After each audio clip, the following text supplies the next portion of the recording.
안녕하세요. 오늘은 한 시어머니의 이야기를 들려드리려고 합니다. 73, 평생 가족을 위해 살아온 사람이었습니다. 아들을 키우고 손녀를 돌보고 명절이면 누구보다 먼저 일어나 상을 차리던 사람이었지요. 하지만 어느 순간부터 저는 제 집이 아닌 것 같은 명절을 보내게 되었습니다. 촌스럽다, 분위기에 안 맞는다는 말로 조용히 밀려났고 명절에는 오지 말라는 전화까지 받았습니다. 그날 밤 저는 한복을 접으며 생각했습니다. 언제부터 내가 이 집에서 손님이 되었을까 하고요.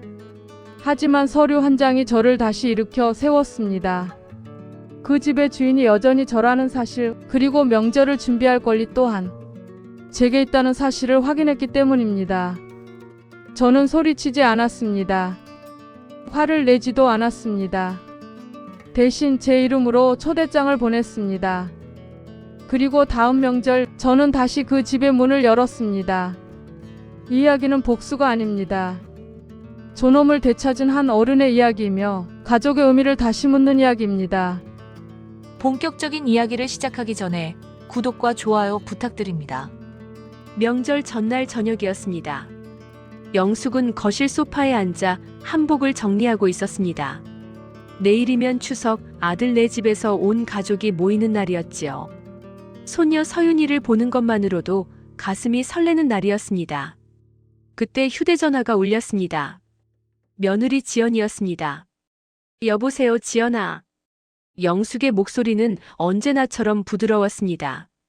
하지만 전화기 너머로 들려온 며느리의 목소리는 달랐습니다. 어머님, 저 내일 말씀 좀 드릴 게 있어서요. 지연의 목소리에는 묘한 긴장감이 섞여 있었습니다. 무슨 일이니? 영숙이 물었습니다. 그게요, 어머님. 이번 명절은 좀 조용히 지내려고요. 친정 부모님도 안 오시기로 하셨고, 저희 셋이서만 조촐하게 지내려고요. 지연의 말은 빨랐습니다. 마치 준비한 대사를 외우는 것 같았지요. 영숙은 잠시 말을 잃었습니다. 그러니까 나보고 오지 말라는 건가요? 네, 어머님. 올해는 좀 그렇게 하면 안 될까요? 영숙은 전화기를 꽉 쥐었습니다. 왜요? 무슨 이유라도 있나요? 그녀의 목소리는 떨리지 않았습니다. 평생을 참고 견디며 살아온 여자의 목소리였습니다. 지연은 잠시 망설이더니 말했습니다.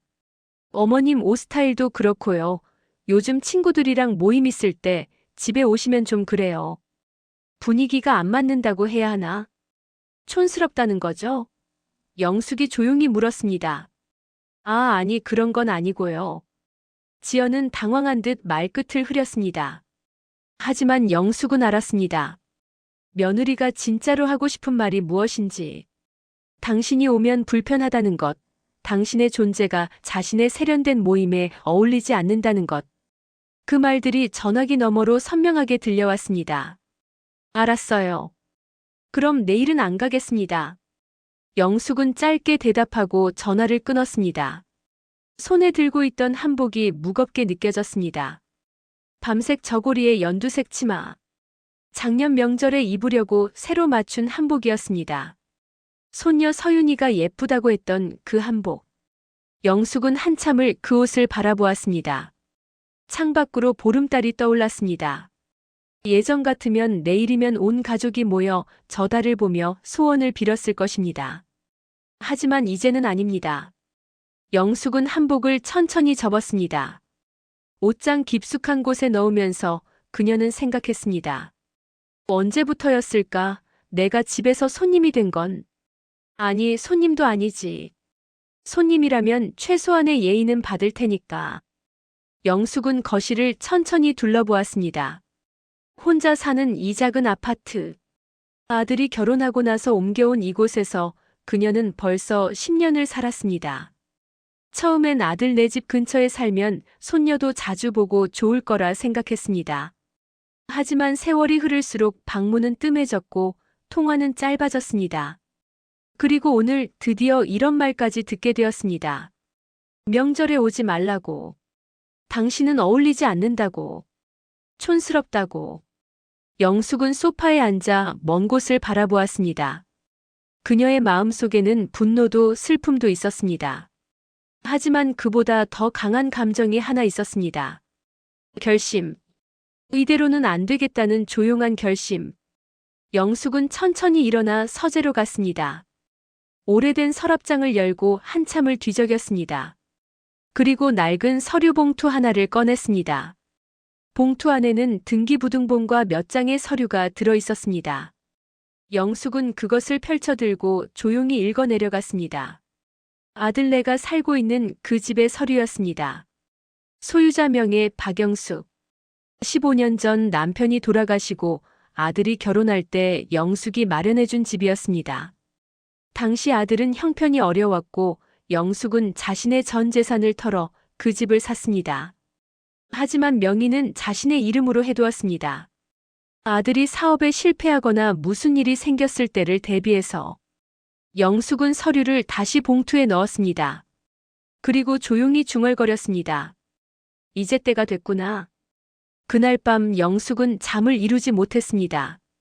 하지만 그것은 슬픔 때문이 아니었습니다. 계획을 세우고 있었기 때문이었습니다. 조용하지만 확실한 계획. 자신의 자리를 되찾기 위한 계획.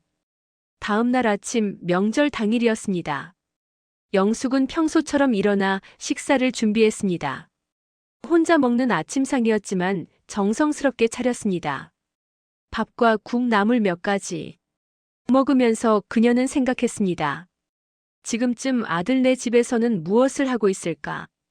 지연은 SNS에 올릴 사진을 찍느라 바쁘겠지. 아들 준호는 아내 눈치를 보며 설거지를 하고 있을 거고. 손녀 서윤이는 할머니가 없는 명절이 이상하다고 생각하고 있을까? 오후가 되자 휴대전화에 메시지가 왔습니다. 서윤이었습니다. 할머니, 왜 안 와요? 보고 싶어요. 영숙은 한참을 메시지를 바라보다가 답장을 보냈습니다. 할머니도 서윤이 보고 싶구나. 조만간 보자. 그리고 전화기를 내려놓았습니다. 저녁 무렵 영숙은 다시 서재로 갔습니다. 서류 봉투를 꺼내 책상 위에 펼쳐놓았습니다. 그리고 노트를 꺼내 무언가를 적기 시작했습니다. 해야 할 일들의 목록이었습니다. 변호사 상담, 서류 정리, 그리고 가장 중요한 것. 다음 명절 준비. 영숙의 눈빛에는 흔들림이 없었습니다. 그날 밤 달은 더욱 환하게 빛났습니다. 영숙은 창가에 서서 그 달을 바라보았습니다. 그리고 조용히 다짐했습니다. 다음 명절은 다를 거라고. 이번에는 내가 초대하는 명절이 될 거라고. 내 이름으로 보내는 초대장이 있을 거라고. 보름달은 그녀의 다짐을 듣는 듯 더욱 밝게 빛났습니다. 명절이 지나고 며칠이 흘렀습니다. 영숙은 평소와 다름없이 하루를 시작했습니다. 아침 산책을 하고 시장에 들러 장을 보고 집에 돌아와 점심을 먹었습니다. 하지만 마음 한구석에는 계속 그 말이 맴돌았습니다. 촌스럽다고. 분위기에 안 맞는다고. 영숙은 옷장 앞에 섰습니다. 문을 열자 옷들이 빼곡히 걸려 있었습니다. 대부분이 한복이었습니다. 색색깔의 저고리와 치마들. 어떤 것은 20년도 더 된 것이고 어떤 것은 작년에 새로 맞춘 것이었습니다. 영숙은 그 옷들을 하나하나 쓰다듬었습니다. 각각의 옷에는 추억이 담겨 있었습니다. 이 남색 저고리는 아들 결혼식 때 입었던 옷이었습니다. 25년 전 아들이 지연을 처음 데려왔을 때가 떠올랐습니다. 그때 지연은 수줍게 웃으며 인사했지요. 어머님 잘 부탁드립니다. 영숙은 며느리의 손을 꼭 잡았습니다. 우리 가족이 되어줘서 고마워요. 그때만 해도 모든 게 좋았습니다. 분홍색 치마는 손녀 돌잔치 때 입었던 옷이었습니다. 서윤이가 태어나던 날 영숙은 병원에서 밤을 지새웠습니다. 새벽에 태어난 손녀를 처음 안았을 때의 그 떨림을 영숙은 잊을 수 없었습니다. 작고 따뜻한 생명. 그 아이가 이제 18이 되었습니다. 영숙은 웃음을 머금었습니다.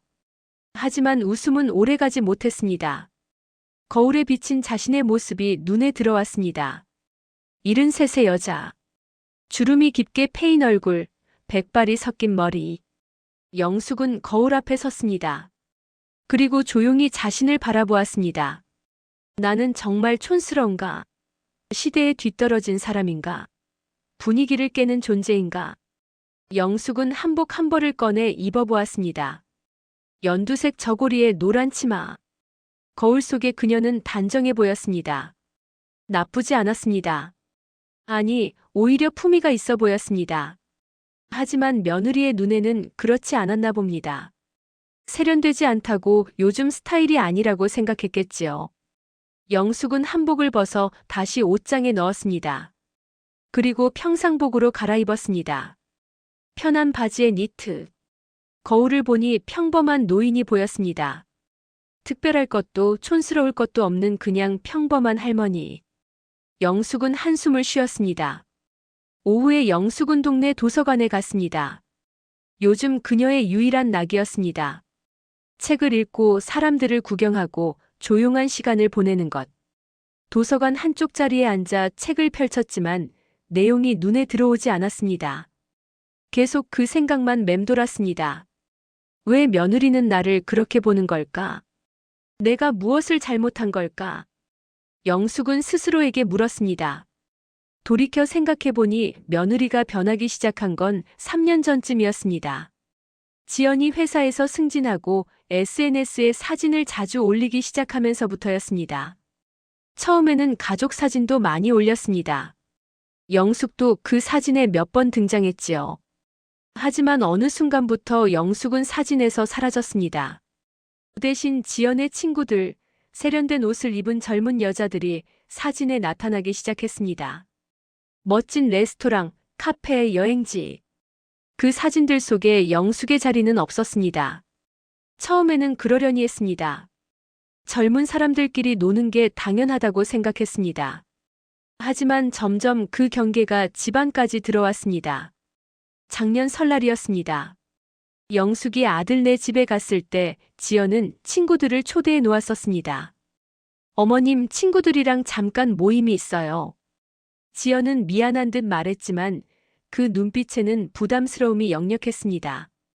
영숙은 곧 들어가겠다고 했습니다. 그리고 서둘러 집을 나왔습니다. 집으로 가는 버스 안에서 영숙은 울었습니다.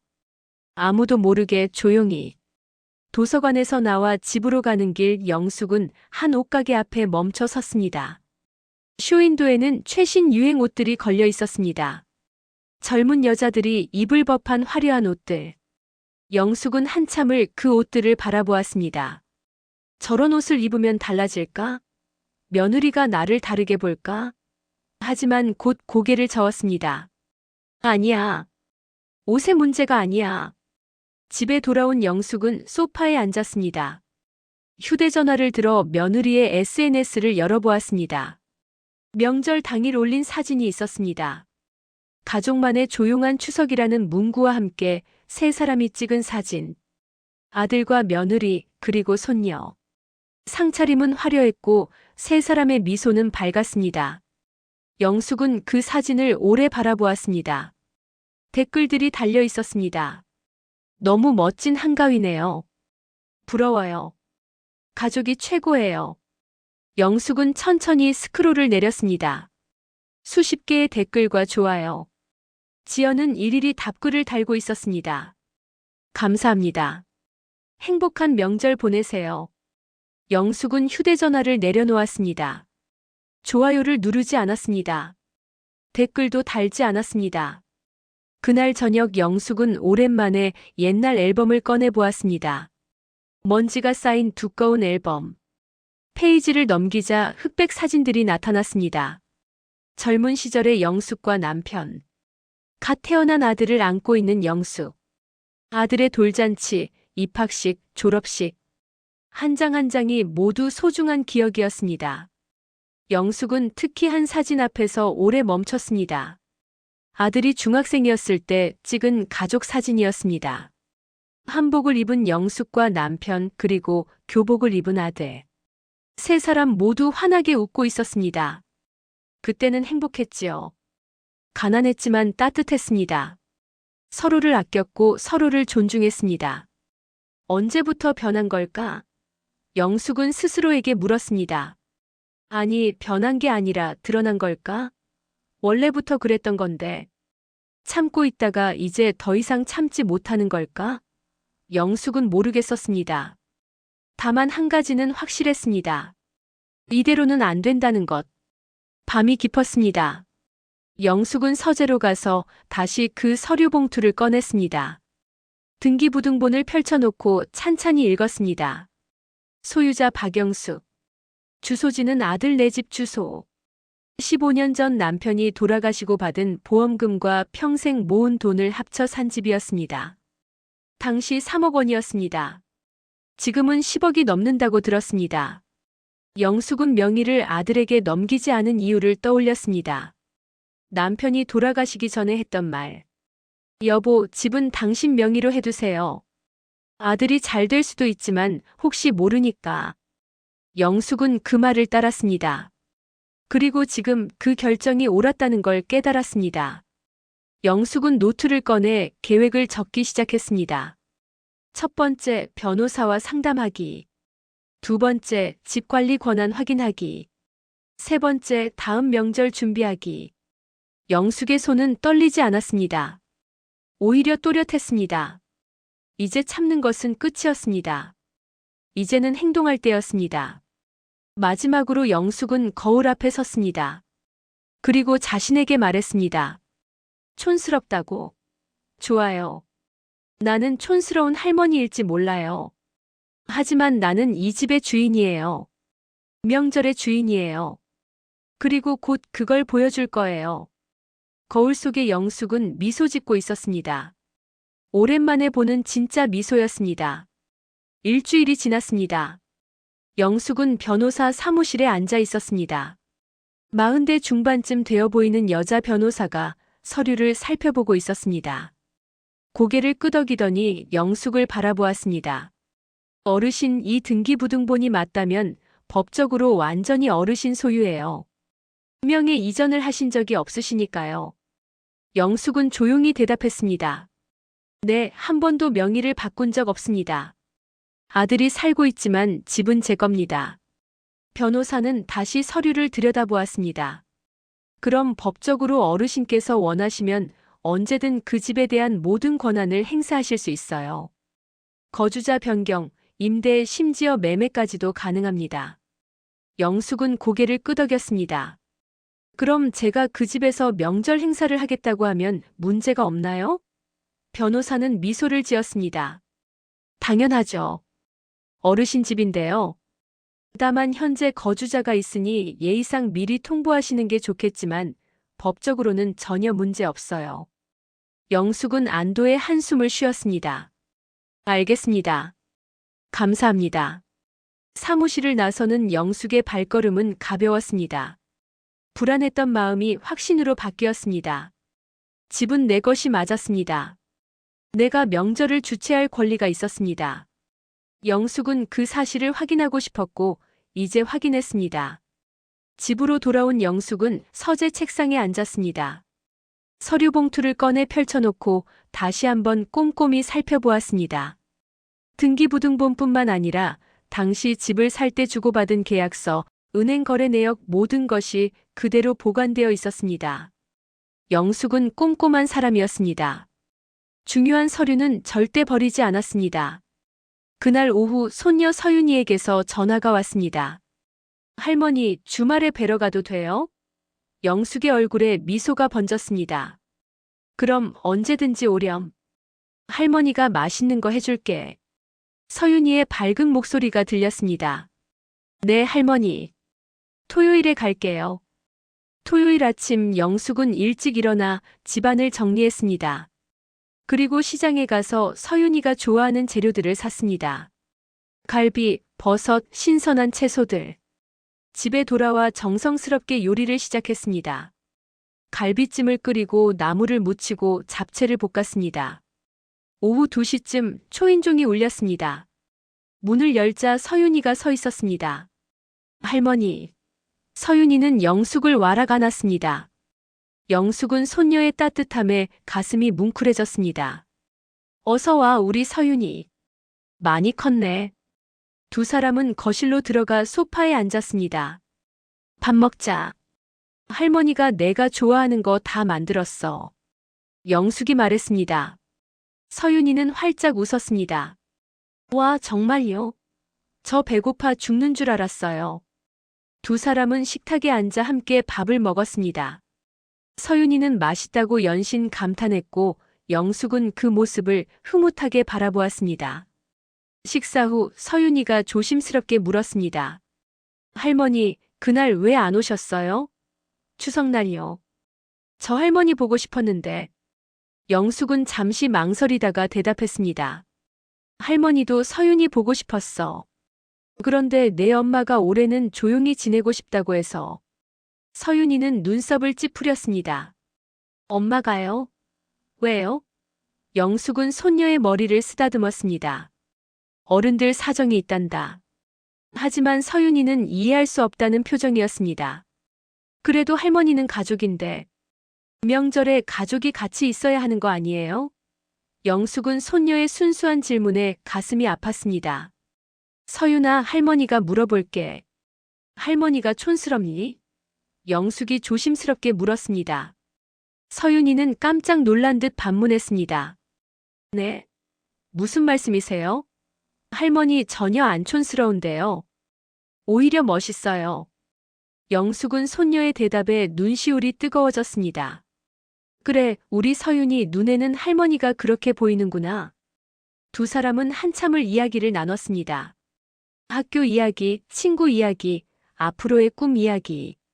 서윤이는 대학에 가면 디자인을 공부하고 싶다고 했습니다. 할머니, 저 나중에 한복 디자이너 되고 싶어요.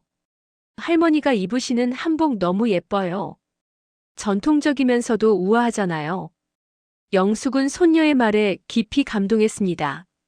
그래, 서윤이가 디자이너가 되면 할머니한테 예쁜 한복 만들어줄 거지. 서윤이는 힘차게 고개를 끄덕였습니다. 당연하죠. 할머니 제일 먼저 드릴 거예요. 그리고 할머니가 그거 입고 모두한테 자랑할 거예요. 해가 저물 무렵 서윤이는 가야 한다고 했습니다. 숙제가 있다면서요. 영숙은 손녀를 배웅하며 말했습니다. 자주 놀러 오렴.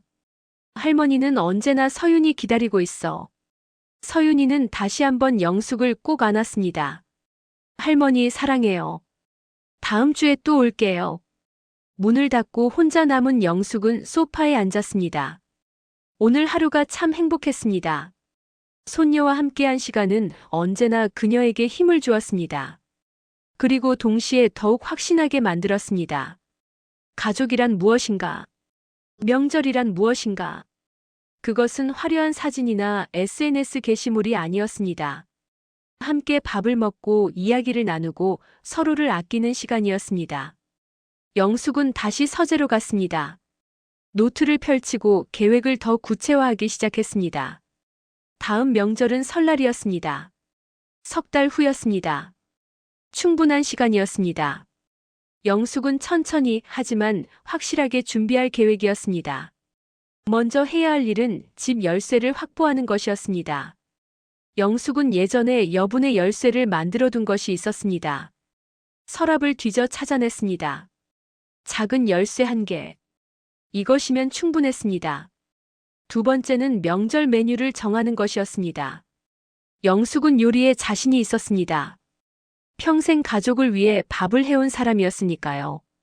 세 번째는 가장 중요한 것이었습니다. 초대장. 영숙은 컴퓨터를 켰습니다. 손녀 서윤이에게 배운 대로 천천히 문서 프로그램을 열었습니다. 그리고 초대장 문구를 작성하기 시작했습니다. 설날 가족 모임에 여러분을 초대합니다. 보낸 사람 박영숙. 장소 그 집 주소. 영숙은 문구를 여러 번 고쳤습니다. 너무 딱딱하지도 너무 감정적이지도 않게. 정중하지만 확고하게. 마침내 만족할 만한 문구가 완성되었습니다. 영숙은 그것을 저장했습니다. 아직 보낼 때는 아니었습니다. 조금 더 기다려야 했습니다. 그날 밤 영숙은 오랜만에 깊은 잠에 들었습니다. 꿈을 꾸었습니다. 넓은 거실에 가족들이 모여 있었습니다. 아들, 며느리, 손녀, 그리고 영숙. 모두 웃고 있었습니다. 상에는 영숙이 만든 음식들이 가득했습니다.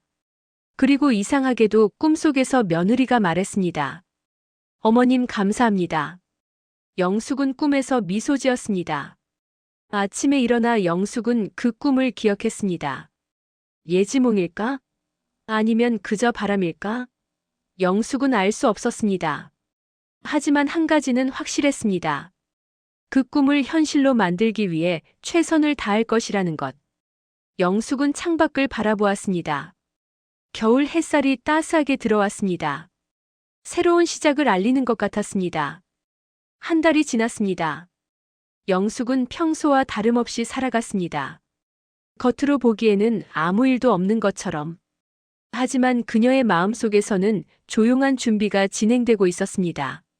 매일 아침 일어나면 계획을 확인하고 필요한 것들을 하나씩 점검했습니다. 어느 날 오후 영숙은 휴대전화를 들어 며느리의 SNS를 열어보았습니다. 최근에는 자주 확인하지 않았지만 오늘은 무슨 이유에서인지 보고 싶었습니다. 예상대로 세 게시물이 올라와 있었습니다. 지연이 친구들과 함께 찍은 사진이었습니다. 멋진 레스토랑에서 파티를 하는 모습이었지요. 게시물 내용을 읽어 내려갔습니다. 소중한 사람들과 함께한 특별한 저녁. 이런 순간이 인생의 전부예요. 영숙은 조용히 미소 지었습니다. 소중한 사람들. 그 안에 시어머니는 포함되지 않나 봅니다. 댓글들이 많이 달려 있었습니다. 멋져요. 부러워요. 저도 초대해 주세요. 지연은 일일이 답글을 달고 있었습니다. 영숙은 스크롤을 더 내렸습니다. 며칠 전에 올린 게시물도 있었습니다. 가족과 함께한 주말이라는 제목의 사진. 아들과 며느리, 손녀가 함께 등산을 간 사진이었습니다. 세 사람이 산 정상에서 환하게 웃고 있었습니다. 영숙은 그 사진을 오래 바라보았습니다. 언제 갔을까? 왜 나는 몰랐을까? 휴대전화를 내려놓고 영숙은 생각에 잠겼습니다. 가족과 함께한 주말. 하지만 나는 가족이 아닌가? 나도 함께 가고 싶었는데. 아무도 물어보지 않았습니다. 초대하지 않았습니다. 영숙은 창밖을 바라보았습니다. 거리의 사람들이 바쁘게 오가고 있었습니다. 모두 어딘가로 가고 있었습니다. 가족에게로, 친구에게로, 소중한 사람에게로. 저녁이 되자 아들에게서 전화가 왔습니다. 어머니, 주말에 잠깐 들를게요. 준호의 목소리는 피곤해 보였습니다. 영숙은 반가운 마음에 대답했습니다. 그래, 언제든 와라. 밥 먹고 갈 거니? 아니요, 시간이 없어서요. 잠깐만 들를게요. 준호의 대답은 짧았습니다. 영숙은 실망감을 숨기며 말했습니다. 알았어. 그래도 얼굴이라도 보니 좋구나. 주말이 왔습니다. 영숙은 아침부터 집을 정리하고 음식을 준비했습니다. 혹시 모르니까요. 아들이 배고플 수도 있으니까. 오후 3시쯤 초인종이 울렸습니다. 문을 열자 아들이 서 있었습니다. 혼자였습니다. 어서 와. 지연이랑 서윤이는? 영숙이 물었습니다. 지연이는 친구 만나고 서윤이는 학원이에요. 준호는 집 안으로 들어오며 대답했습니다. 두 사람은 거실에 앉았습니다. 영숙은 차를 끓여 아들에게 내밀었습니다. 준호는 차를 한 모금 마시고는 말했습니다. 어머니, 요즘 어떻게 지내세요? 그냥 그렇지. 뭐 별일 있겠니? 영숙은 담담하게 대답했습니다. 준호는 고개를 끄덕였습니다. 건강은 괜찮으시고요? 응, 괜찮아. 잠시 침묵이 흘렀습니다. 어색한 침묵이었습니다. 영숙은 아들을 바라보았습니다. 언제부터 이렇게 어색해졌을까? 예전에는 할 말이 많았는데 지금은 무슨 말을 해야 할지 모르겠습니다. 준호도 마찬가지인 듯 했습니다. 차를 마시며 창밖을 보고 있었습니다. 영숙이 먼저 입을 열었습니다. 준호야, 너 요즘 힘들지? 일이 많니? 준호는 고개를 끄덕였습니다. 네, 프로젝트가 하나 있어서요. 좀 바쁘긴 해요. 영숙은 아들의 피곤한 얼굴을 보며 안쓰러웠습니다. 너무 무리하지 마라. 건강이 제일 중요한 거야. 준호는 작게 미소 지었습니다. 네, 알아요. 또 침묵이 흘렀습니다. 영숙은 용기를 내어 물었습니다. 지난번 추석 때 말이야. 준호는 몸을 움찔했습니다. 어머니, 그건. 영숙은 손을 들어 아들의 말을 막았습니다. 괜찮아. 내 입장도 이해해. 지연이가 그렇게 하고 싶어 했으니까. 준호는 고개를 숙였습니다. 죄송해요, 어머니. 영숙은 아들의 어깨에 손을 얹었습니다. 사과할 필요 없어. 다만 한 가지만 물어볼게. 너는 어떻게 생각하니? 나는 정말 분위기에 안 맞는 사람이니? 촌스러운 사람이니? 준호는 고개를 들어 어머니를 바라보았습니다. 눈에 미안함이 가득했습니다. 어머니, 그런 거 아니에요. 지연이가 그냥 좀 예민했던 거예요. 영숙은 고개를 끄덕였습니다. 알았어. 이제 그만 이야기하자. 너 배고프지? 영숙은 부엌으로 가서 준비해둔 음식을 꺼냈습니다. 김밥과 과일. 준호는 고맙다며 음식을 먹었습니다. 두 사람은 잠시 동안 조용히 음식을 먹었습니다. 준호가 먹는 모습을 보며 영숙은 생각했습니다. 이 아이는 여전히 내 아들이구나. 며느리와의 사이에서 힘들어하는 아들. 어머니를 사랑하지만 아내를 무시할 수 없는 아들. 영숙은 아들을 탓하고 싶지 않았습니다. 다만 안쓰러울 뿐이었습니다. 1시간쯤 지나 준호는 일어났습니다. 어머니, 저 이만 가봐야겠어요. 영숙은 고개를 끄덕였습니다. 그래, 조심해서 가거라. 준호는 문을 나서다가 돌아섰습니다. 어머니, 다음 설날에는 꼭 같이 보내요. 영숙은 미소 지었습니다. 그래, 그러자. 문이 닫히고 혼자 남은 영숙은 창가에 섰습니다. 아들이 주차장으로 걸어가는 모습이 보였습니다. 차에 타고 떠나는 모습을 보며 영숙은 중얼거렸습니다. 다음 설날에는 정말 함께 보낼 거야. 하지만 내가 생각하는 방식과는 조금 다를 거야. 영숙은 다시 서재로 갔습니다. 컴퓨터를 켜고 저장해둔 초대장을 열었습니다. 이제 거의 완성되었습니다. 몇 가지만 더 수정하면 보낼 수 있었습니다. 영숙은 마우스를 움직여 문구를 다듬었습니다. 정중하지만 확고한 어조. 이것은 초대이면서 동시에 선언이었습니다. 그날 저녁 영숙은 오랜만에 요리를 많이 했습니다. 설날에 만들 음식들을 미리 연습해보는 것이었습니다. 떡국, 갈비찜, 잡채, 전. 하나하나 정성스럽게 만들었습니다. 맛을 보니 괜찮았습니다. 아니, 훌륭했습니다. 역시 평생 해온 일은 잊히지 않는 법이었습니다. 음식을 소분해서 냉동실에 넣으며 영숙은 생각했습니다. 설날 아침 이 음식들을 그 집 부엌에서 데울 것입니다. 가족들이 모이면 함께 상에 둘러앉을 것입니다.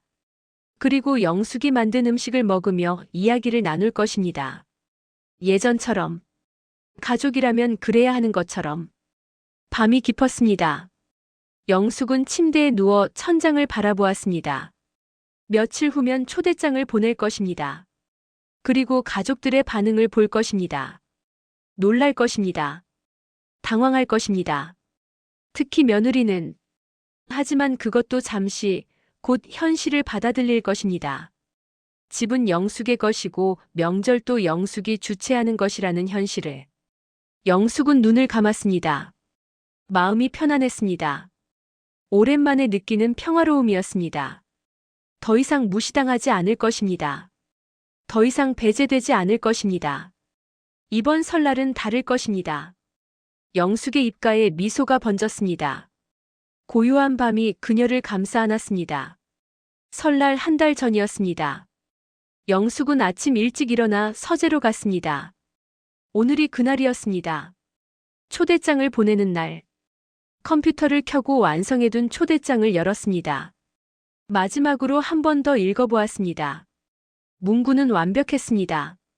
정중하지만 단호했습니다. 설날 가족 모임 초대장. 때 설날 오전 11시. 곳 서울시 강남구 그 주소. 모두의 참석을 부탁드립니다. 보낸 사람 박영숙. 영숙은 고개를 끄덕였습니다. 이제 보낼 시간이었습니다. 프린터를 켜고 초대장을 출력했습니다. 고급 용지에 인쇄된 초대장은 격식 있어 보였습니다. 영숙은 봉투를 준비했습니다. 3개의 봉투. 하나는 아들 준호에게, 하나는 며느리 지연에게, 하나는 손녀 서윤에게. 각각의 봉투에 초대장을 넣고 정성스럽게 봉했습니다. 그리고 주소를 적었습니다. 받는 사람의 이름을 또박또박 썼습니다. 우체국에 가는 길 영숙의 마음은 떨렸습니다. 긴장되었지만 두렵지는 않았습니다. 오히려 후련했습니다. 드디어 시작하는 것입니다. 우체국에 도착해 등기 우편으로 발송했습니다. 직접 받아야 하는 우편이었습니다. 영숙은 영수증을 받아 지갑에 넣었습니다. 이제 기다리는 일만 남았습니다. 집으로 돌아오는 길 영숙은 시장에 들렀습니다. 설날 음식 재료를 미리 사두려고 했습니다. 떡국, 떡, 고기, 채소, 여러 가지 재료들을 샀습니다. 장을 보며 영숙은 옛날을 떠올렸습니다. 예전에는 항상 이렇게 장을 봤지요. 명절 전이면 시장에 가서 신선한 재료를 골랐습니다. 가족들이 맛있게 먹는 모습을 상상하며 집에 돌아와 장을 정리하고 영숙은 소파에 앉았습니다. 이제 초대장이 도착하기를 기다리는 일만 남았습니다. 이틀 정도면 도착할 것입니다. 그리고 전화가 올 것입니다. 당황한 목소리로. 특히 며느리의 전화가 올 것입니다. 영숙은 그 순간을 상상하며 미소 지었습니다. 이틀이 지났습니다. 오후 3시쯤 휴대전화가 울렸습니다. 아들이었습니다. 영숙은 심호흡을 하고 전화를 받았습니다. 여보세요. 어머니, 이게 무슨 일이에요? 준호의 목소리는 당황스러워 보였습니다. 무슨 일이라니? 영숙은 침착하게 대답했습니다. 초대장이요. 설날에 저희 집에서 모임을 하신다고요? 준호가 물었습니다. 영숙은 잠시 침묵했다가 대답했습니다. 아, 그거. 응, 맞아. 올해 설날은 내가 준비하기로 했어. 너희 집에서. 준호는 말을 잇지 못했습니다. 어머니, 그게 무슨 말씀이세요? 저희 집인데요. 영숙은 조용히 말했습니다. 준호야, 그 집은 내 집이야. 법적으로 내 명의로 되어 있어. 내가 살고 있지만 소유주는 나란다. 전화기 너머로 침묵이 흘렀습니다. 긴 침묵이었습니다. 영숙은 기다렸습니다. 아들이 현실을 받아들이는 시간을. 어머니, 그렇다고 해도 갑자기 이러시면 저희가 당황스럽잖아요. 준호가 조심스럽게 말했습니다. 영숙은 한숨을 쉬었습니다. 당황스럽긴 내가 더 당황스러웠어. 지난 추석 때 말이야. 오지 말라고 했을 때. 준호는 아무 말도 하지 못했습니다. 영숙은 목소리를 부드럽게 했습니다. 준호야, 나는 내 어머니야. 그리고 그 집의 주인이기도 하고. 명절은 가족이 함께하는 날이야. 올해는 내가 준비할게. 너희는 그냥 오기만 하면 돼. 준호는 한참을 말이 없다가 대답했습니다. 알겠습니다, 어머니. 지연이랑 이야기해 볼게요. 전화를 끊고 영숙은 깊은 숨을 내쉬었습니다. 첫 번째 관문을 넘었습니다. 이제 진짜 어려운 관문이 남았습니다. 며느리였습니다. 영숙은 기다렸습니다. 곧 전화가 올 것입니다. 며느리에게서 1시간쯤 지나 전화가 왔습니다. 예상대로 며느리 지연이었습니다. 영숙은 침착하게 전화를 받았습니다. 여보세요, 지연아. 어머님, 이게 대체 무슨 일이세요? 지연의 목소리는 날카로웠습니다. 영숙은 담담하게 대답했습니다. 무슨 일이라니? 초대장 말이에요. 우리 집에서 설날 모임을 하신다고요? 지연이 따졌습니다. 영숙은 조용히 말했습니다. 지연아, 그 집은 내 집이야. 내 집이 아니라. 전화기 너머로 거친 숨소리가 들렸습니다. 그게 무슨 말씀이세요? 법적으로 명의가 어떻게 되어 있든 저희가 살고 있는데요. 영숙은 단호하게 말했습니다. 그래, 너희가 살고 있지. 하지만 집 주인은 나야. 그리고 이번 설날에는 내가 명절을 준비하겠어. 내 집에서. 지연은 말문이 막힌 듯 했습니다. 한참 후에야 다시 말했습니다. 어머님, 이건 너무하시는 거 아니에요? 사전에 의논도 없이. 영숙의 목소리가 차갑게 식었습니다. 사전 의논? 지난 추석 때 너는 나한테 사전에 의논했니? 오지 말라고 할 때. 지연은 당황한 듯 더듬거렸습니다. 그건. 영숙은 말을 이었습니다. 나는 그때 내 결정을 존중했어. 이번에는 내가 내 결정을 존중해줬으면 좋겠구나. 긴 침묵이 흘렀습니다. 영숙은 기다렸습니다. 지연이 무슨 말을 할지. 마침내 지연이 말했습니다. 알겠어요. 하지만 음식 준비는 제가 할게요. 어머님은 그냥 오시기만 하세요. 영숙은 단호하게 거절했습니다. 아니야. 모든 준비는 내가 할 거야. 너는 손님으로 와. 지연은 더 이상 말하지 않았습니다. 전화가 끊어졌습니다. 영숙은 휴대전화를 내려놓고 창밖을 바라보았습니다. 해가 지고 있었습니다. 붉은 노을이 하늘을 물들이고 있었습니다. 아름다운 광경이었습니다. 영숙은 그 노을을 보며 생각했습니다. 이제 시작이구나. 진짜 변화가. 저녁을 먹고 영숙은 다시 서재로 갔습니다. 노트를 펼치고 설날 당일 계획을 적기 시작했습니다. 아침 일찍 그 집에 가서 음식을 준비할 것, 상을 차릴 것, 가족들을 맞이할 것, 하나하나 꼼꼼히 적어 내려갔습니다. 빠뜨린 것이 없도록. 그날 밤 손녀 서윤에게서 메시지가 왔습니다. 할머니, 초대장 받았어요. 정말 할머니가 설날 준비하시는 거예요? 너무 기대돼요. 영숙은 미소를 지으며 답장을 보냈습니다. 그래, 할머니가 준비할 거야. 서윤이가 좋아하는 음식 많이 만들게. 서윤의 답장이 곧 왔습니다. 와, 할머니 최고예요. 빨리 설날 왔으면 좋겠어요. 손녀의 메시지를 읽으며 영숙은 가슴이 따뜻해졌습니다.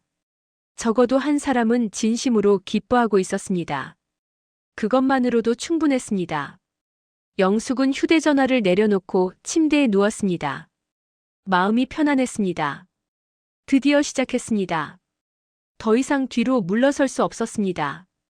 앞으로 나아갈 뿐이었습니다. 창밖으로 별이 빛나고 있었습니다. 영숙은 그 별을 바라보며 다짐했습니다. 이번 설날은 성공시킬 것이라고.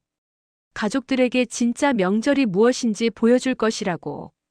영숙의 눈빛은 흔들림이 없었습니다. 그녀는 확신했습니다. 이것이 옳은 일이라고. 초대장 발송 후 일주일이 지났습니다.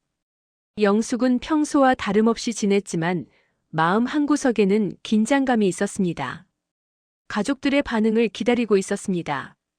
아들은 한 번 전화한 후 연락이 없었고 며느리도 마찬가지였습니다. 다만 손녀 서윤이가 가끔 메시지를 보내왔습니다. 할머니, 기대돼요. 할머니가 만드신 음식 먹고 싶어요. 어느 날 오후 다시 며느리에게서 전화가 왔습니다. 영숙은 예상하고 있었습니다. 지연이 쉽게 포기할 사람이 아니라는 것을. 전화를 받았습니다. 여보세요. 어머님, 저 지연이에요. 목소리는 억지로 차분함을 유지하려는 듯 했습니다. 응, 무슨 일이니? 영숙이 물었습니다. 지연은 잠시 망설이다가 말했습니다. 어머님, 설날 준비 말인데요. 정말 어머님 혼자 하시려고요? 힘드실 텐데. 영숙은 미소 지었습니다. 그 미소는 전화기 너머로 전해지지 않았지만요. 걱정 마. 평생 해온 일이야. 힘들지 않아. 그래도 어머님 연세가 있으시잖아요. 제가 도와드릴게요. 지연이 다시 말했습니다. 하지만 영숙은 단호했습니다. 필요 없어. 내가 다 할 수 있어.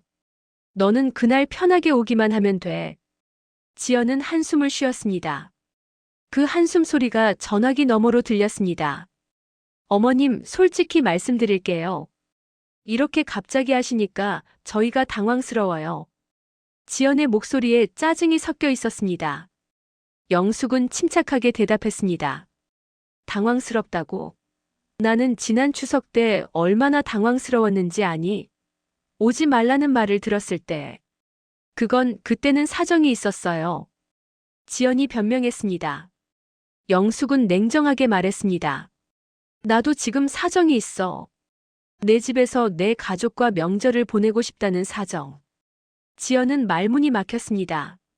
전화기 너머로 긴 침묵이 흘렀습니다. 마침내 지연이 다시 말했습니다. 어머님, 그럼 이렇게 하면 어떨까요? 저희 집에서 하시는 건 좋은데 제가 몇 가지는 준비할게요. 친구들도 좀 초대하고 싶고요. 영숙의 눈빛이 차가워졌습니다. 친구들? 설날에? 응, 어머님도 아시잖아요. 저 친구들이랑 자주 모이는데 이참에 같이 보면 좋을 것 같아서요. 영숙은 단호하게 말했습니다. 안 돼. 이번 설날은 가족만. 너희 셋, 그리고 나. 4명만. 친구들은 다음에 따로 만나. 지연은 불만스러운 듯 대꾸했습니다. 왜요? 제 친구들인데 제가 초대하면 안 돼요? 영숙의 목소리가 더욱 단단해졌습니다. 지연아, 이번 명절은 내가 주최하는 거야. 내 결정을 존중해줘. 전화기 너머로 지연의 거친 숨소리가 들렸습니다. 그녀가 화를 참고 있다는 것을 영숙은 알았습니다. 하지만 영숙도 물러설 수 없었습니다. 한참 후 지연이 말했습니다. 알겠어요. 하지만 저희가 불편하면 일찍 갈 수도 있어요. 영숙은 침착하게 대답했습니다. 그건 너희 마음이지. 나는 최선을 다해 준비할 거야. 전화가 끊어졌습니다. 영숙은 휴대전화를 내려놓고 깊은 숨을 내쉬었습니다. 예상했던 대로였습니다. 며느리는 쉽게 받아들이지 못하고 있었습니다. 하지만 어쩔 수 없었습니다. 법적으로 도덕적으로 영숙에게 권리가 있었습니다. 그날 저녁 아들에게서 전화가 왔습니다. 어머니, 저 준호예요. 영숙은 전화를 받았습니다. 응, 무슨 일이니? 준호는 조심스럽게 말했습니다. 어머니, 지연이가 좀 힘들어하는 것 같아요. 설날 일로. 영숙은 침착하게 대답했습니다. 나도 알아. 하지만 내 결정은 변하지 않아. 준호는 한숨을 쉬었습니다. 어머니, 저는 어머니 마음도 이해하고 지연이 마음도 이해해요. 둘 다 힘든 것 같아서 제가 가운데서 어떻게 해야 할지 모르겠어요. 영숙은 아들의 고충을 이해했습니다. 준호야, 너는 그냥 있어. 나와 지연이 문제야. 너는 신경 쓰지 마. 하지만 어머니, 저는 아들이잖아요. 가만히 있을 수가 없어요. 준호가 말했습니다. 영숙은 부드럽게 말했습니다. 준호야, 내가 해야 할 일은 설날에 오는 거야. 그리고 우리 모두 함께 시간을 보내는 거고. 그것만으로 충분해. 준호는 한참을 침묵하다가 대답했습니다. 알겠습니다, 어머니. 전화를 끊고 영숙은 창밖을 바라보았습니다. 겨울 해가 지고 있었습니다. 차가운 바람이 나무를 흔들고 있었습니다. 영숙은 그 광경을 보며 생각했습니다. 변화는 항상 고통스럽지. 익숙한 것을 버리고 새로운 것을 받아들이는 것은 어려운 일이야. 하지만 필요한 일이기도 했습니다. 영숙은 더 이상 뒷전으로 밀려날 수 없었습니다. 그녀도 가족의 일원이었고 존중받을 권리가 있었습니다. 며느리가 아무리 불편해하더라도 이번만큼은 영숙의 방식대로 할 것입니다. 며칠 후 영숙은 그 집 근처를 지나가 보았습니다. 오랜만에 보는 그 아파트 단지. 15년 전 이 집을 샀을 때의 기억이 떠올랐습니다. 남편과 함께 이 집을 보러 왔었지요. 아들이 결혼하면 이 집에서 살게 하자고 남편이 말했습니다. 좋은 집이야. 넓고 밝고. 영숙은 아파트 입구에 서서 건물을 올려다보았습니다. 12층에 있는 그 집. 불이 켜져 있었습니다. 누군가 집에 있나 봅니다. 아마 며느리겠지요. 영숙은 잠시 그 창문을 바라보았습니다. 설날에는 저 집에 들어갈 것입니다. 당당하게 주인으로서. 집으로 돌아오는 길 영숙은 슈퍼마켓에 들렀습니다. 설날 음식 재료를 더 사야 했습니다. 장바구니를 들고 매장을 돌아다니며 필요한 것들을 골랐습니다. 신선한 고기, 채소, 과일. 하나하나 정성스럽게 골랐습니다. 계산을 하고 나오는데 마주친 사람이 있었습니다. 오래전 이웃이었던 김 여사였습니다. 어머, 영숙 씨. 오랜만이네요. 김 여사가 반갑게 인사했습니다. 영숙도 미소 지으며 인사했습니다. 그래요, 오랜만이에요. 어떻게 지내세요? 두 사람은 잠시 이야기를 나눴습니다. 김 여사가 물었습니다. 설날 준비하세요? 장 보시는 거 보니. 영숙은 고개를 끄덕였습니다. 네, 올해는 제가 명절 음식을 준비하려고요. 김 여사는 부러운 듯 말했습니다. 좋으시겠어요. 가족들이랑 함께 보내시는 거죠? 영숙은 미소 지었습니다. 네, 가족들과 함께요. 헤어지며 김 여사가 말했습니다. 행복한 명절 보내세요. 영숙은 고마워하며 대답했습니다. 선생님도요. 두 사람은 각자의 길로 갔습니다. 영숙은 장을 들고 집으로 걸어가며 생각했습니다. 행복한 명절. 정말 그렇게 될까? 아니면 긴장된 명절이 될까? 집에 도착해 장을 정리하고 영숙은 소파에 앉았습니다. 피곤했지만 마음은 가벼웠습니다. 설날까지 이제 2주 남았습니다. 준비할 시간은 충분했습니다. 영숙은 노트를 꺼내 다시 한번 계획을 점검했습니다. 빠진 것이 없는지 확인했습니다. 모든 것이 완벽했습니다. 이제 남은 것은 실행뿐이었습니다. 영숙은 창밖을 바라보았습니다. 겨울 하늘이 맑았습니다. 별들이 하나둘 나타나기 시작했습니다. 영숙은 그 별들을 보며 중얼거렸습니다. 이제 곧이야. 곧 모든 것이 시작될 거야. 그녀의 눈빛에는 결의가 가득했습니다. 설날 전날이었습니다. 영숙은 아침 일찍 일어나 준비를 시작했습니다. 미리 만들어둔 음식들을 확인하고 마지막으로 필요한 재료들을 챙겼습니다. 큰 가방에 하나하나 담았습니다. 오늘 저녁에 그 집으로 가서 미리 준비를 할 계획이었습니다. 오후가 되자 영숙은 옷을 챙겼습니다. 내일 입을 한복도 함께 가방에 넣었습니다. 작년에 맞춘 그 한복. 밤색 저고리에 연두색 치마. 거울 앞에서 한번 입어보았습니다. 여전히 잘 어울렸습니다. 영숙은 만족스러운 미소를 지었습니다. 저녁 6시 영숙은 짐을 들고 집을 나섰습니다. 택시를 타고 아들네 집으로 향했습니다. 차 안에서 영숙은 긴장되었습니다. 드디어 시작하는 것입니다. 하지만 두렵지는 않았습니다. 오히려 설렜습니다. 아파트에 도착해 엘리베이터를 탔습니다. 12층 버튼을 눌렀습니다. 엘리베이터가 올라가는 동안 영숙은 심호흡을 했습니다. 문이 열리고 복도로 나왔습니다. 익숙한 복도였습니다. 그 집 문 앞에 섰습니다. 가방에서 열쇠를 꺼냈습니다. 예전에 만들어둔 여분의 열쇠. 손이 약간 떨렸지만 영숙은 침착하게 열쇠를 문에 꽂았습니다. 돌렸습니다. 찰칵 소리와 함께 문이 열렸습니다. 영숙은 문을 밀고 안으로 들어갔습니다. 집안은 조용했습니다. 아무도 없었습니다. 다행이었습니다. 영숙은 현관에 가방을 내려놓고 신발을 벗었습니다. 그리고 천천히 집안을 둘러보았습니다. 오랜만에 보는 집이었습니다. 변한 것도 있고 그대로인 것도 있었습니다. 거실은 세련되게 꾸며져 있었습니다. 며느리의 취향이 역력했습니다. 회색 소파, 미니멀한 가구들, 벽에 걸린 추상화. 깔끔했지만 차가운 느낌이었습니다. 영숙은 부엌으로 갔습니다. 부엌은 넓고 깨끗했습니다. 좋았습니다. 요리하기에 충분했습니다. 영숙은 가방을 열고 음식 재료들을 꺼내 냉장고에 넣기 시작했습니다. 하나하나 정리하며 내일 요리할 순서를 머릿속으로 정리했습니다. 떡국은 아침 일찍 끓이고 갈비찜은 미리 익혀두고 저는 손님들 오기 직전에 부치고. 문이 열리는 소리가 들렸습니다. 영숙은 몸을 돌렸습니다. 현관에서 발걸음 소리가 들렸습니다. 그리고 거실로 누군가 들어왔습니다. 며느리 지연이었습니다. 지연은 부엌에 서 있는 영숙을 보고 멈춰 섰습니다. 두 사람의 시선이 마주쳤습니다. 어머님, 언제 오셨어요? 지연의 목소리는 당황스러워 보였습니다. 영숙은 침착하게 대답했습니다. 조금 전에 왔어. 내일 준비할 게 많아서 미리 왔지. 지연은 부엌으로 다가왔습니다.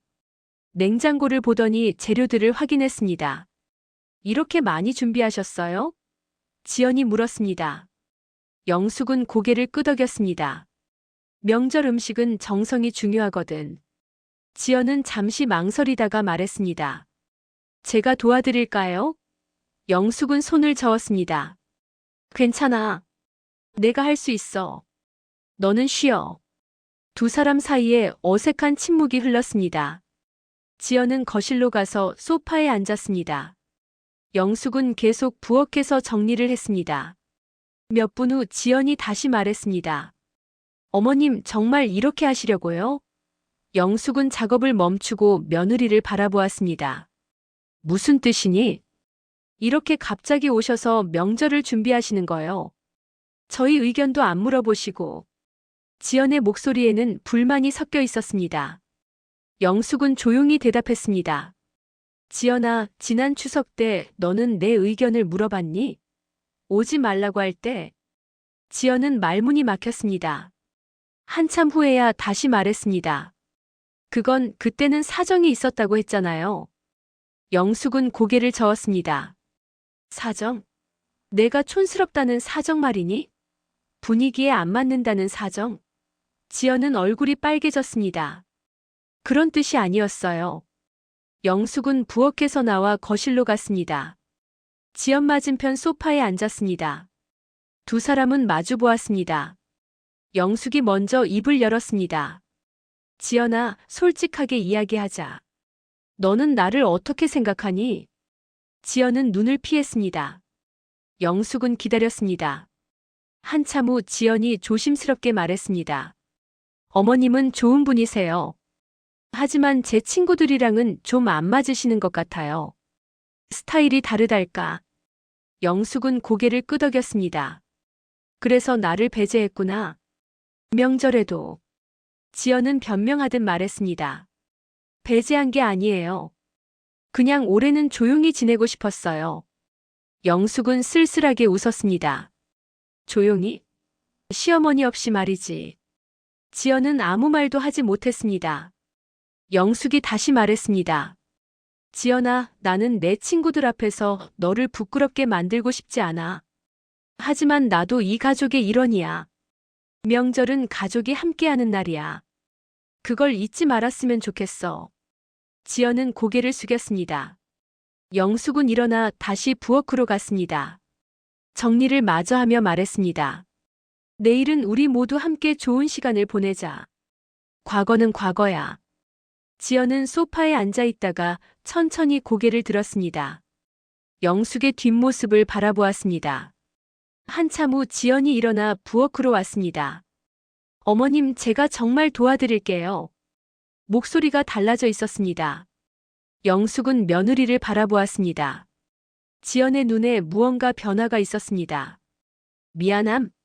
반성? 영숙은 잘 모르겠었습니다. 하지만 그 눈빛이 진심이라는 것은 알 수 있었습니다. 그래, 그럼 채소 좀 다듬어 줄래? 영숙이 부드럽게 말했습니다. 지연은 고개를 끄덕이고 앞치마를 두르기 시작했습니다. 두 사람은 나란히 서서 준비를 했습니다. 말은 많지 않았지만 어색함은 조금씩 사라지고 있었습니다. 저녁 10시쯤 준비가 거의 끝났습니다. 지연이 조심스럽게 물었습니다. 어머님, 오늘 여기서 주무시실 거예요? 영숙은 고개를 끄덕였습니다. 그럴 생각이야. 내일 아침 일찍 시작해야 하니까. 지연은 잠시 망설이다가 말했습니다. 그럼 안방 쓰세요. 제가 서윤이 방에서 잘게요. 영숙은 놀랐습니다. 아니야, 내가 작은 방 쓸게. 하지만 지연은 고개를 저었습니다. 아니에요. 어머님이 안방 쓰시는 게 맞아요. 여기 집주인이시잖아요. 영숙은 며느리의 말에 눈시울이 뜨거워졌습니다. 그것은 인정이었습니다. 영숙의 권리에 대한 인정. 고마워, 지연아. 영숙이 조용히 말했습니다. 지연은 작게 미소 지었습니다. 그리고 안방으로 가서 침구를 정리해 주었습니다. 영숙은 그 모습을 보며 생각했습니다. 혹시 변화가 시작되는 걸까? 진짜 변화가? 밤이 깊었습니다. 영숙은 안방 침대에 누워 천장을 바라보았습니다. 낯설지만 동시에 익숙한 방이었습니다. 이 집을 샀을 때 이 방을 보며 생각했었지요. 아들이 여기서 행복하게 살았으면 좋겠다고. 그리고 지금 영숙이 이 방에 누워 있었습니다. 내일이면 설날입니다. 새로운 시작의 날. 영숙은 기대되었습니다. 동시에 긴장되기도 했습니다. 모든 것이 잘 될까? 가족들이 정말 함께 좋은 시간을 보낼 수 있을까? 영숙은 모르겠었습니다. 하지만 최선을 다할 것입니다. 그것만큼은 확실했습니다. 창밖으로 달이 떠올랐습니다. 보름달이었습니다. 밝게 빛나는 달. 영숙은 그 달을 보며 소원을 빌었습니다. 내일 우리 가족이 정말 가족처럼 함께할 수 있게 해달라고. 그리고 눈을 감았습니다. 깊은 잠 속으로 빠져들었습니다. 설날 아침이 밝았습니다. 영숙은 새벽 5시에 눈을 떴습니다. 오랜 습관이었습니다. 명절이면 항상 일찍 일어나 준비를 했지요. 조용히 침대에서 일어나 옷을 입었습니다. 한복은 나중에 입기로 하고 먼저 편한 옷으로 갈아입었습니다. 부엌으로 가니 집안은 고요했습니다. 모두 아직 자고 있었습니다. 영숙은 조용히 불을 켜고 요리를 시작했습니다. 가장 먼저 떡국을 준비했습니다. 육수를 내고 떡을 썰고 고명을 준비했습니다. 하나하나 정성스럽게 했습니다.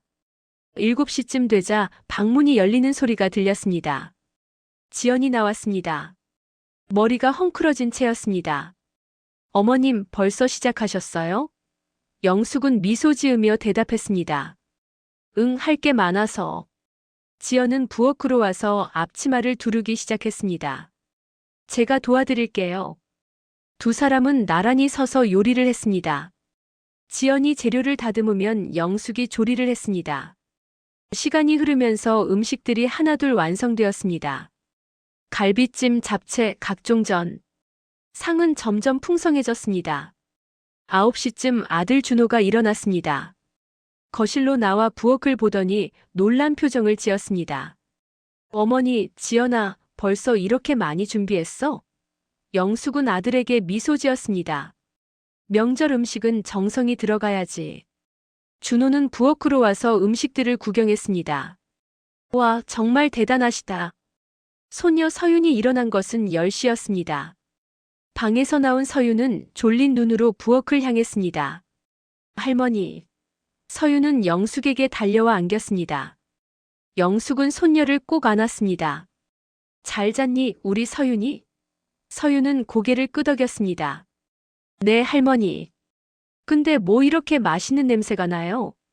모두 모여 마지막 준비를 했습니다. 상을 차리고 그릇을 배치하고 음식을 담았습니다.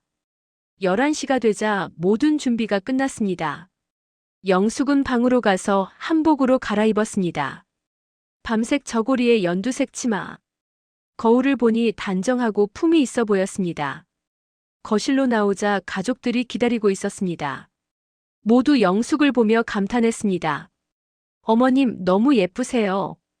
지연이 진심으로 말했습니다. 영숙은 미소 지었습니다. 고마워. 네 사람은 상 앞에 둘러앉았습니다. 영숙, 준호, 지연 그리고 서윤. 영숙이 먼저 입을 열었습니다. 새해 복 많이 받으세요, 모두. 가족들도 따라 말했습니다. 새해 복 많이 받으세요. 서윤이 일어나 영숙에게 큰절을 했습니다. 할머니, 새해 복 많이 받으세요. 영숙은 손녀의 머리를 쓰다듬으며 덕담을 해주었습니다. 우리 서윤이 올해도 건강하고 하고 싶은 일 다 이루기를 바란다. 준호와 지연도 영숙에게 절을 했습니다. 어머니, 새해 복 많이 받으세요. 두 사람이 함께 말했습니다. 영숙은 두 사람을 바라보며 덕담을 했습니다. 너희도 건강하고 행복한 한 해 보내렴. 그리고 서로 아끼며 살아가고. 두 사람은 고개를 숙여 답했습니다. 식사가 시작되었습니다. 떡국을 먹으며 가족들은 이야기를 나눴습니다. 작년 한 해 어땠는지, 올해 계획은 무엇인지. 서윤은 대학 입시 이야기를 했고, 준호는 회사 일 이야기를 했습니다. 지연은 조용히 듣고 있다가 가끔 거들었습니다. 영숙은 가족들의 얼굴을 하나하나 바라보았습니다. 모두 편안한 표정으로 웃고 있었습니다. 이것이 진짜 명절이구나. 영숙은 생각했습니다. 화려한 사진이나 SNS 게시물이 아니라 이렇게 함께 앉아 밥을 먹고 이야기를 나누는 것. 이것이 가족이 함께하는 명절이었습니다. 식사 후 거실로 자리를 옮겼습니다. 서윤이 TV를 켜서 명절 특집 프로그램을 틀었습니다. 네 사람은 소파에 앉아 TV를 보며 과일을 먹었습니다. 편안한 시간이었습니다. 특별할 것 없지만 따뜻한 시간. 오후가 되자 지연이 조심스럽게 말했습니다. 어머님, 사진 한 장 찍을까요? 영숙은 고개를 끄덕였습니다. 그래, 찍자. 네 사람은 상 앞에 모여 앉았습니다. 지연이 휴대전화를 들고 여러 장 찍었습니다. 영숙도 사진에 함께 있었습니다. 당당하게 미소 지으며 사진을 확인하며 서윤이 말했습니다. 와, 할머니 정말 예쁘게 나왔어요. 이 사진 제 휴대전화에도 보내주세요. 지연은 사진들을 보내주었습니다. 그리고 잠시 망설이다가 영숙에게 물었습니다. 어머님, 이 사진 SNS에 올려도 될까요? 영숙은 며느리를 바라보았습니다. 지연의 눈빛이 예전과 달랐습니다. 허락을 구하는 눈빛이었습니다. 존중하는 눈빛이었습니다. 영숙은 미소 지으며 대답했습니다. 그래, 올려도 좋아. 지연은 고개를 숙여 감사를 표했습니다. 감사합니다, 어머님. 저녁이 되었습니다. 영숙은 부엌에서 저녁 준비를 시작했습니다. 남은 음식들로 간단하게 차릴 계획이었습니다. 지연이 다가와 도왔습니다. 두 사람은 나란히 서서 일했습니다. 지연이 조심스럽게 말했습니다. 어머님, 오늘 정말 행복했어요. 영숙은 며느리를 바라보았습니다. 나도 행복했어. 지연은 계속 말했습니다. 제가 어머님께 잘못했어요. 지난 추석 때. 그리고 그동안 어머님을 소외시킨 것. 정말 죄송해요. 영숙은 며느리의 손을 잡았습니다. 과거는 과거야. 이제 앞으로 잘하면 되지. 지연은 눈시울이 붉어졌습니다. 감사합니다, 어머님. 앞으로 잘할게요. 명절도 함께 보내고 어머님도 제 친구들한테 소개해드리고 싶어요.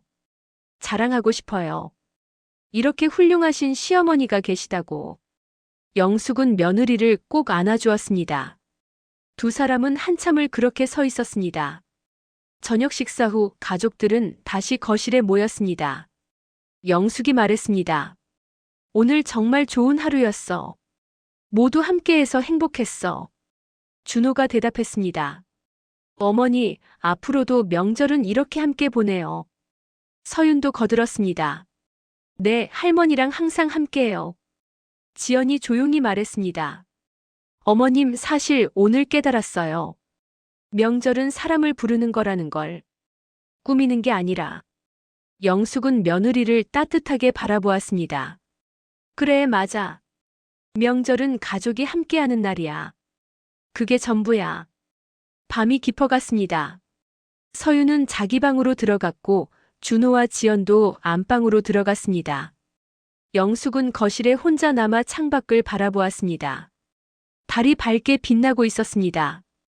영숙은 그 달을 보며 중얼거렸습니다. 고마워. 오늘을 주셔서. 영숙은 작은 방으로 들어가 침대에 누웠습니다. 피곤했지만 마음은 가벼웠습니다. 오늘 하루는 완벽했습니다. 가족들이 진짜 가족처럼 함께했습니다. 웃고 이야기하고 서로를 아꼈습니다. 이것이 영숙이 원했던 것이었습니다. 눈을 감으며 영숙은 생각했습니다. 이제 시작이야. 진짜 변화는 이제부터야. 하지만 오늘이 좋은 출발점이 되었어. 앞으로도 이렇게 함께할 수 있을 거야. 영숙의 입가에 미소가 번졌습니다. 평화로운 잠이 그녀를 감싸 안았습니다. 다음 날 아침 영숙이 일어났을 때 지연이 이미 부엌에서 아침을 준비하고 있었습니다. 어머님 일어나셨어요? 오늘은 제가 아침 준비했어요. 영숙은 감동했습니다. 고마워, 지연아. 두 사람은 함께 식탁에 앉아 아침을 먹었습니다. 식사 후 영숙은 집을 나설 준비를 했습니다. 지연이 물었습니다. 벌써 가세요? 더 계시다 가시죠. 영숙은 고개를 저었습니다. 아니야, 너희도 쉬어야지. 하지만 곧 다시 올게. 지연은 미소 지으며 대답했습니다. 네, 어머님. 자주 오세요. 여기 어머님 집이잖아요. 현관에서 신발을 신으며 영숙은 돌아보았습니다. 준호와 지연 그리고 서윤이 배웅하고 있었습니다. 영숙은 그 모습을 가슴에 새겼습니다. 이것이 진짜 가족의 모습이구나. 문을 나서며 영숙은 생각했습니다. 초대장은 내 이름으로 보냈고 명절도 내 이름으로 열었어. 그리고 이제 이 가족은 다시 하나가 되었어. 엘리베이터를 타고 내려가며 영숙은 미소 지었습니다.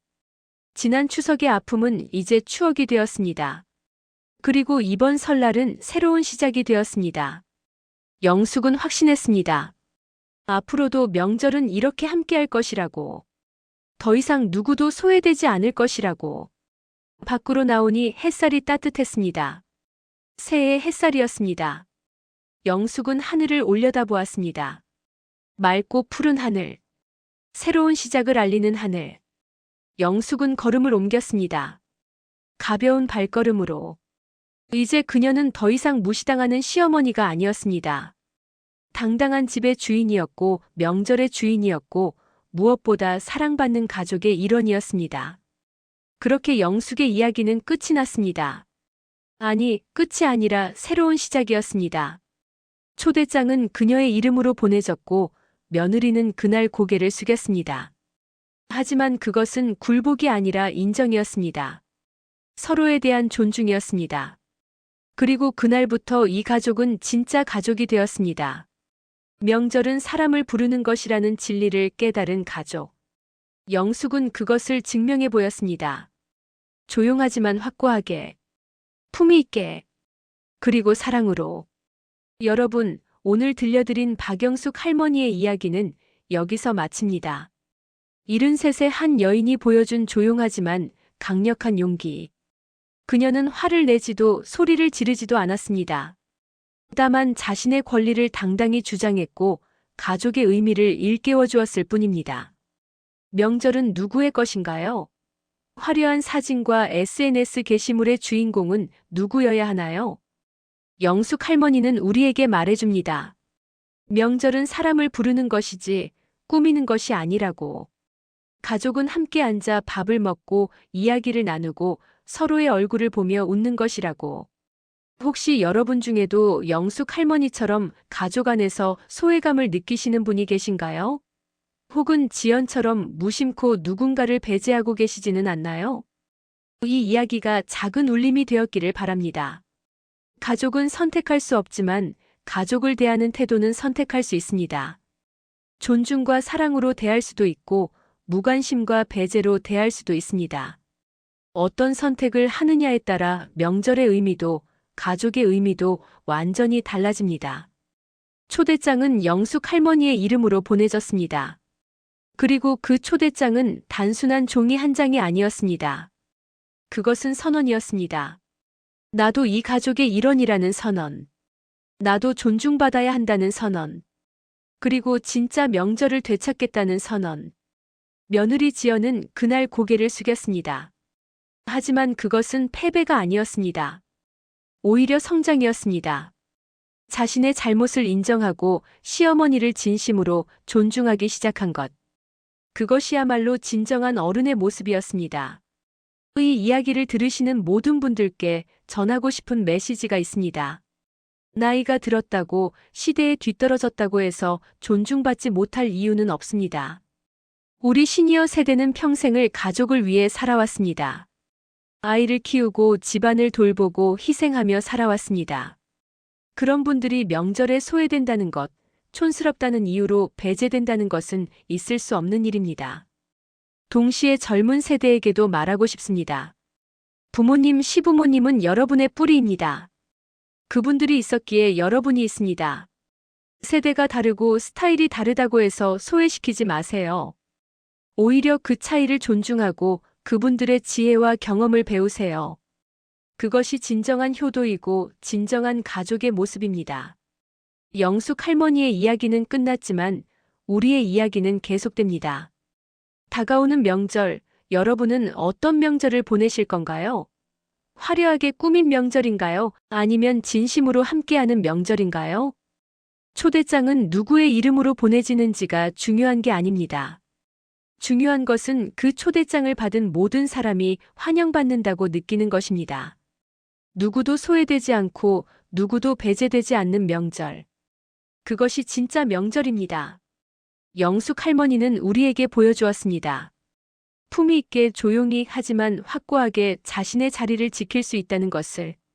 나이가 들었다고 해서, 시대가 변했다고 해서 물러설 필요가 없다는 것을. 오히려 우리는 그 세월만큼 더 단단해졌고, 더 지혜로워졌고, 더 가치 있는 존재가 되었습니다. 마지막으로 이 말을 전하고 싶습니다. 명절의 진짜 주인은 따로 있지 않습니다. 함께하는 모든 사람이 주인입니다.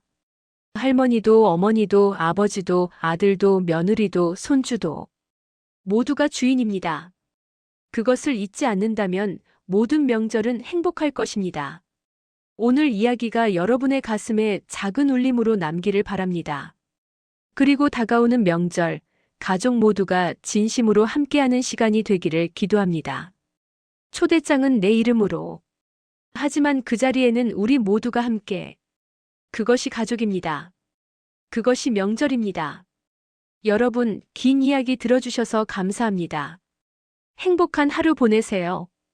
그리고 사랑하는 가족에게 오늘 한 번 더 따뜻한 말을 건네보세요. 그 작은 실천이 영숙 할머니가 우리에게 남긴 가장 큰 교훈일 것입니다. 새해 복 많이 받으세요. 건강하세요. 그리고 언제나 가족과 함께 하세요. 감사합니다.